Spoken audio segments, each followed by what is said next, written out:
सौतेली देवरानी। सरला के दो बेटे हैं, राहुल और रोहन। सरला ने राहुल की शादी रेनू से और रोहन की शादी राम्या से करवाई है। घर में सभी बहुत प्यार से रहते हैं। सरला ने अपने दोनों बेटों को बहुत अच्छे संस्कार दिए हैं और हमेशा यही समझाया है कि जो भी इस घर में है उसमें दोनों भाइयों का बराबर का हिस्सा है। क्या सरला के दोनों बेटे हमेशा ऐसे ही प्यार से रहेंगे या फिर बहुओं के आने के बाद उसके घर का माहौल बदल जाएगा? आइए हम अपनी इस कहानी में जानते हैं। रेनो, तूने नाश्ता बनाया या नहीं? माँ जी, राम्या ने बना लिया है। मैं राहुल जी और रोहन को बुलाकर लाती हूँ। हाँ बहू, जल्दी बुला ला, नहीं तो उनको ऑफिस जाने के लिए देर हो जाएगी। सभी मिलकर खाना खा ही रहे होते हैं कि तभी राहुल कहता है, वाह, कितना अच्छा नाश्ता बनाया है। किसने बनाया है? इतना टेस्टी खाना तो सिर्फ राम्या ही बना सकती है। नहीं भाभी, आप भी खाना बहुत अच्छा बनाती हो, बल्कि आपकी जैसा खाना तो कोई भी नहीं बना सकता। खाना तो आप दोनों ही अच्छा बनाते हो। अब एक दूसरे की तारीफ ही करती रहोगी या फिर मुझे चाय भी दोगी? तुम चारों में बहुत प्यार है। ऊपर वाला करे कि तुम चारों में इसी तरह से प्यार बना रहे। सरला अपने दोनों बच्चों को देखकर बहुत खुश रहती है। उसकी दोनों बहुएं भी उसकी सारी बातें मानती हैं। सभी की जिंदगी हंसी खुशी बीत रही थी कि तभी एक दिन सरला ने अपनी बहुओं से कहा, रेनू, राम्या, आज मेरी माँ आ रही है और वो 1-2 दिन यहाँ रुक कर ही जाएगी, इसलिए तुम दोनों उनका पूरा ख्याल रखना, उनका कमरा तैयार कर देना। रेनू और राम्या ने सरला की माँ चंपा देवी के आने की सारी तैयारी कर दी। अब सभी बेसब्री से चंपा देवी के आने का इंतजार करने लगे और एक दिन सभी का इंतजार खत्म हो गया और चंपा देवी उनके घर आ गई। माँ, कैसी हो आप? अच्छा हुआ जो आप आ गई। अब मैं आपको कहीं नहीं जाने दूंगी, आप यहीं रहोगी मेरे पास। हाँ। अरे सारी बात छोड़, ये बता मेरा बच्चा राहुल कहाँ है और इन दोनों में से राहुल की पत्नी कौन सी है? माँ, राहुल तो काम पर गया है, शाम तक आ जाएगा। और ये है रेनू, राहुल की पत्नी। चंपा रेनू को बहुत प्यार करती है, लेकिन राम्या को देखती तक नहीं।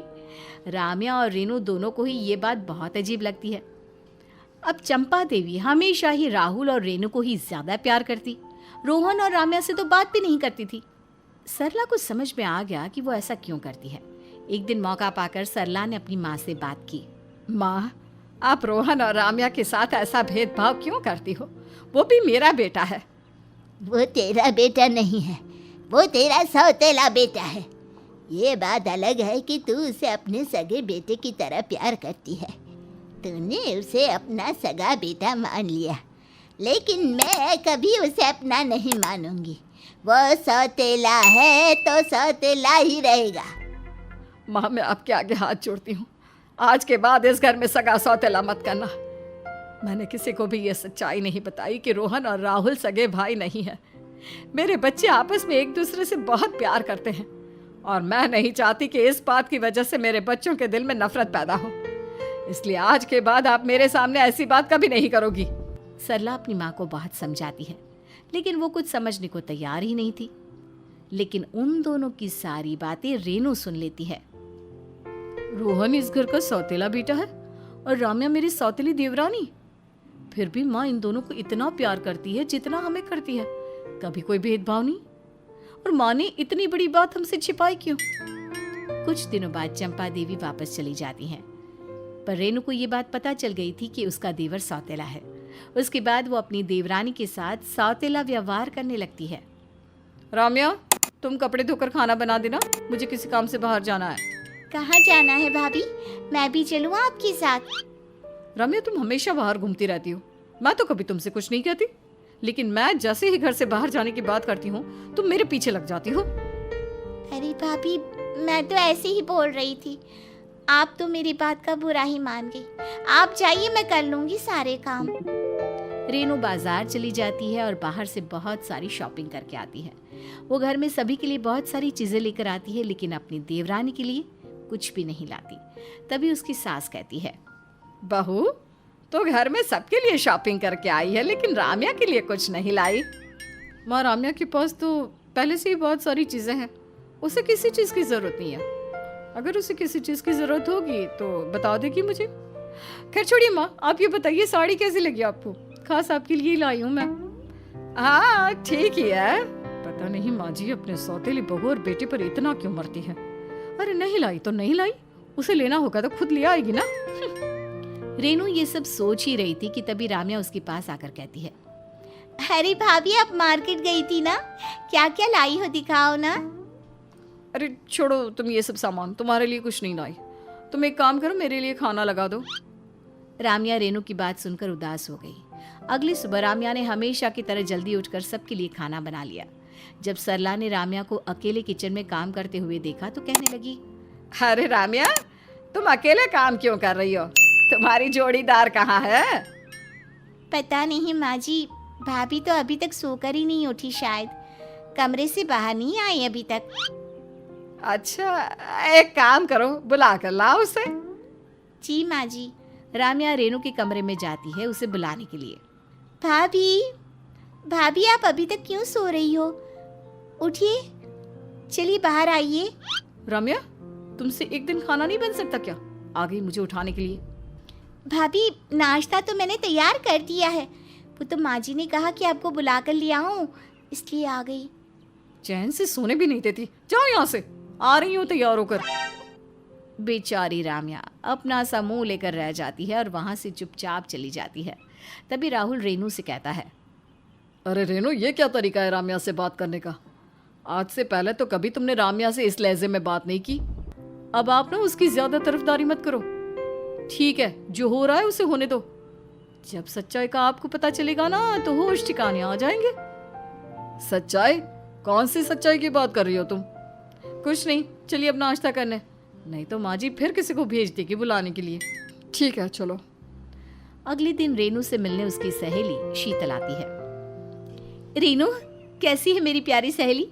मेरी शादी होने वाली है, इसलिए मैं तुझे अपनी शादी का कार्ड देने आई हूँ। मुबारक हो शीतल, मैं तो जरूर आऊंगी तुम्हारी शादी में। चलो मैं तुम्हें अपनी सास से मिलाती हूँ। रेनू शीतल को सरला से तो मिलवा देती है, लेकिन राम्या से नहीं मिलाती। शीतल राम्या को देखकर पूछती है, रेनू, तुमने मुझे अपनी सास से तो मिलवा दिया, लेकिन ये कौन है, इतनी सुंदर लेडी? ये इस घर में कोई अहमियत नहीं रखती, इससे मिलवाना जरूरी नहीं है, छोड़ो उसे। ये बताओ तुम्हारा होने वाला पति करता क्या है और दिखने में कैसा है? अरे फोटो तो दिखाओ उसकी।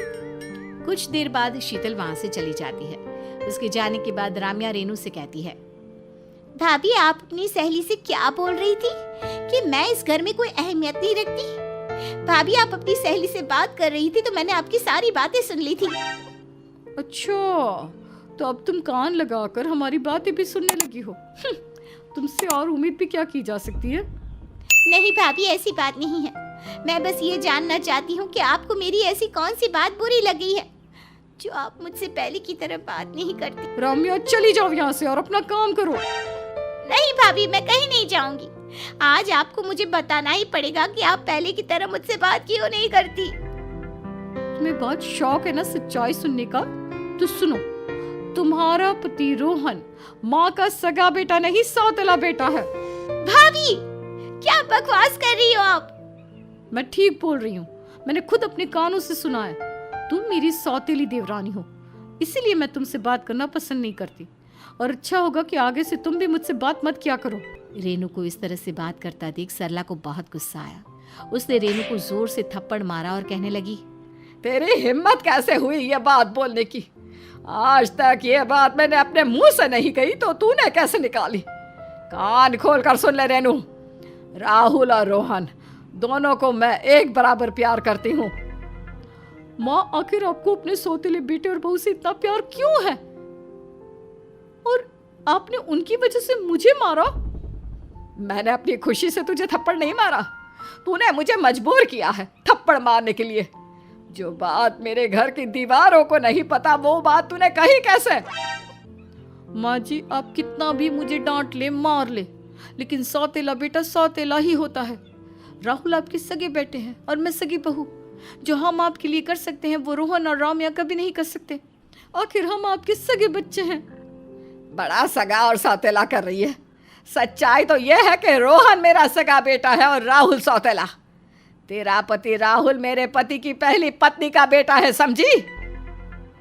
लेकिन उस दिन आपने अपनी माँ से कहा कि मैंने माँ को झूठ बोला था, क्योंकि मुझे पता है कि माँ मेरे सौतेले बेटे से जलती है। इसलिए मैंने उन्हें कभी ये सच्चाई नहीं बताई कि रोहन मेरा सगा बेटा है। रेनू ये सुनकर स्तब्ध रह गई। वह हैरानी से अपनी सास को देखने लगी। अब क्या सोच रही है बहू? अब राम्या तेरे साथ ऐसा ही व्यवहार करे जो तूने उसके साथ किया है, तब तुझे कैसा लगेगा? और अब मैं तुम दोनों से हाथ जोड़ती हूँ, मेरे बेटों को इस बात के बारे में कभी मत बताना कि वो दोनों सगे भाई नहीं है। मैं नहीं चाहती कि तुम दोनों के बीच जो हुआ है वो मेरे बेटों के बीच भी हो। पर सरला के दोनों बेटे उनकी सारी बात सुन लेते हैं। तभी रोहन राहुल से कहता है, राहुल भैया, अगर माँ नहीं चाहती कि हमें ये सच्चाई पता चले तो हम माँ को कभी नहीं बताएंगे कि हमें सब कुछ पता है। हाँ रोहन, बस हम दोनों ने कुछ सुना ही नहीं, ऐसा ही व्यवहार करेंगे। रेनू को अपने किए पर बहुत पछतावा होता है। वो राम्या से नजरें भी नहीं मिला पाती। सरला दोनों बहुओं के बीच की दूरी कम करने की कोशिश करती है। अब पता नहीं सरला की दोनों बहुएं कब पहले की तरह मिलकर रहेंगी।